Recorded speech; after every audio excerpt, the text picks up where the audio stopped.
السلام علیکم ناظرین، میں ہوں محمد شفیق۔ آپ دیکھ رہے ہیں تبلیغ قرآن 92 سورۃ بقرہ کی آیت نمبر 53۔ اس آیت کی تفسیر ہم بیان کریں گے، اس آیت کی تبلیغ اور تعلیم کو ہم بیان کریں گے۔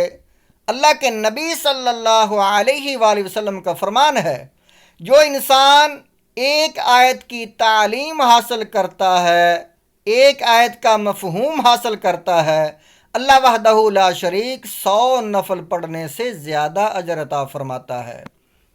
ناظرین کرام، آپ سے گزارش ہے ویڈیو کو پورا دیکھیں۔ قرآنی آیت سورۃ بقرہ کی آیت نمبر 53، اس کی تفسیر کو پورا سنیں اور 100 نفل پڑھنے سے زیادہ اجر پائیں۔ آگے جتنے لوگوں کو شیئر کریں گے وہ بھی اجر آپ کو ملے گا۔ سبسکرائب کریں، لائک کریں، بیل آئیکن کو پریس کر دیں تاکہ ہر آنے والی ویڈیو آپ کے پاس پہنچ سکے، اور ہر آیت کی تعلیم اور تبلیغ تفسیر کو سننے سے آپ 100 نوافل کا اجر سے 100 سے زیادہ اجر پا سکیں۔ اللہ وحدہ لا شریک نے سورۃ بقرہ میں آیت نمبر 53 میں فرمایا، وَإِذَا خَذْنَا مِيثَاقَكُمْ وَرَفَعْنَا فَوْقَكُمُ الطُّورَ خُذُوا مَا آتَيْنَاكُمْ بِقُوَّةٍ وَاسْمَعُوا قَالُوا سَمِعْنَا وَعَصَيْنَا وَأُشْرِبُوا فِي قُلُوبِهِمُ الْعِجْلَ بِكُفْرِهِمْ قُلْ بِئْسَ مَا يَأْمُرُكُمْ بِهِ إِيمَانُكُمْ إِن كُنتُم مُؤْمِنِينَ۔ اور یاد کرو، ترجمہ کنز الایمان، اور یاد کرو جب ہم نے تم سے پیمان لیا اور کوہ طور کو تمہارے سروں پر بلند کیا، لو جو ہم تمہیں دیتے ہیں زور سے اور سنو، بولے ہم نے سنا اور نہ مانا، اور ان کے دلوں میں بچھڑا رچ رہا تھا ان کے کفر کے سبب۔ تم فرما دو، کیا برا حکم دیتا ہے تم کو تمہارا ایمان، اگر ایمان رکھتے ہو۔ تفسیر صراط الجنان۔ وَإِذَا خَذْنَا مِيثَاقَكُمْ، اور جب ہم نے تم سے عہد لیا، یعنی اے یہودیو وہ وقت یاد کرو جب اللہ تعالیٰ نے بنی اسرائیل سے تورات پر عمل کرنے کا عہد لیا، لیکن انہوں نے حسب عادت نافرمانی کی، تو اللہ تعالیٰ نے ان پر کوہ طور کو ہوا میں بلند کر دیا اور ان سے فرمایا کہ چلو اب مضبوطی سے اس تورات کو تھام لو جو ہم نے تمہیں عطا کی، اور ہمارے احکام دھیان سے سنو۔ بنی اسرائیل نے ڈر کے مارے دوبارہ اطاعت کا اقرار تو کر لیا، لیکن ان کے دل کی حالت پہلے جیسی ہی رہی، اور شریعت کا حکم چونکہ ظاہر پر ہوتا ہے دل پر نہیں، اس لیے بنی اسرائیل کے زبانی اقرار کرنے پر ان سے کوہ طور کو ہٹا لیا گیا، اگرچہ ان کے دل میں وہی انکار تھا، اور در حقیقت ان کے کفر کی وجہ سے ان کے دلوں میں تو بچھڑے کی محبت گھسی ہوئی تھی۔ اے حبیب صلی اللہ تعالی علیہ وآلہ وسلم، آپ ان سے فرمائیں کہ اے یہودیو، تم اپنے اسلاف کی اس حرکت کو جانتے ہو، لیکن تم نہ اس سے نفرت کا اظہار کرتے ہو اور نہ ہی اس سے اپنی برات ظاہر کرتے ہو، تو خود بتاؤ کہ کیا تورات پر ایمان لانے کے یہ تقاضے ہیں؟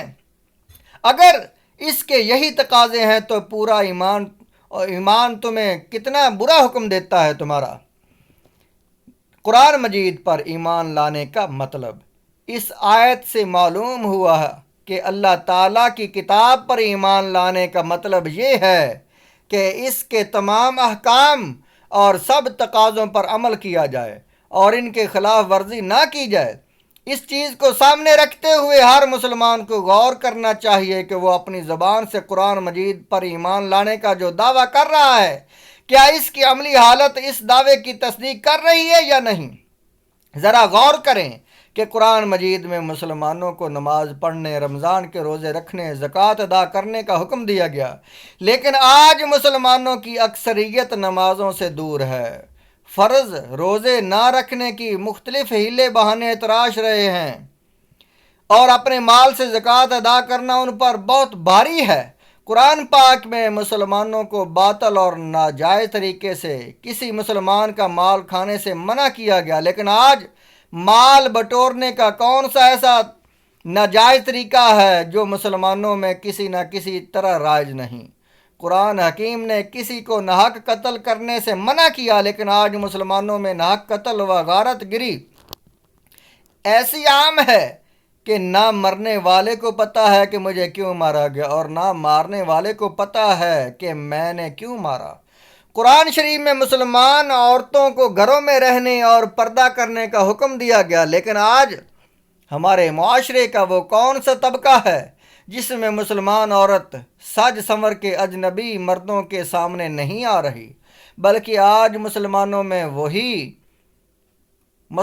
میں ہی کچھ لوگ عورت کے پردہ کرنے کو دقیانوسی سوچ اور تنگ ذہنی قرار دے رہے ہیں۔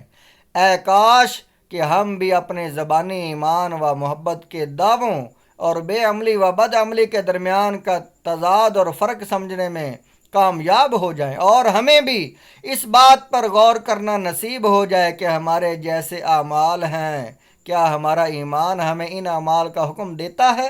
یا ہمارے ایمان کے تقاضے کچھ اور ہیں۔ ایمانی قوت معلوم کرنے کا طریقہ۔ اس آیت سے یہ بھی معلوم ہوا کہ جب تک دل میں برائی کی لذت و حلاوت موجود رہتی ہے، تب تک ایمان اور نیک اعمال کی شرینی اس میں داخل نہیں ہو سکتی، اور گناہوں پر اصرار ایمان کی مٹھاس اور عبادت کی لذت محسوس نہیں ہونے دیتا۔ یاد رہے کہ نیکوں اور نیکیوں سے محبت ایمان کی علامت ہے، جبکہ بروں اور برائیوں سے محبت ایمان کی کمزوری کی علامت ہے۔ لہذا ہر شخص کو چاہیے کہ وہ اپنی ایمانی قوت کو اپنے قلبی میلان سے معلوم کرے، کیونکہ جن دلوں میں فلموں، ڈراموں، بے حیائیوں اور گانوں کی محبت ہے، ان دلوں میں نماز، ذکر اور درود اور تلاوت کی محبت سما نہیں سکتی۔ ناظرین کرام، قرآن پاک کی یہ آیت مبارکہ، اس کا تقاضا یہ ہے کہ اپنے دلوں کو نیکی کی طرف ہم راغب کر لیں۔ اللہ تعالی ہم سب کو عمل کرنے کی اور ہمارے دلوں کو نیکی کی طرف رغبت کرنے کی توفیق عطا فرمائے۔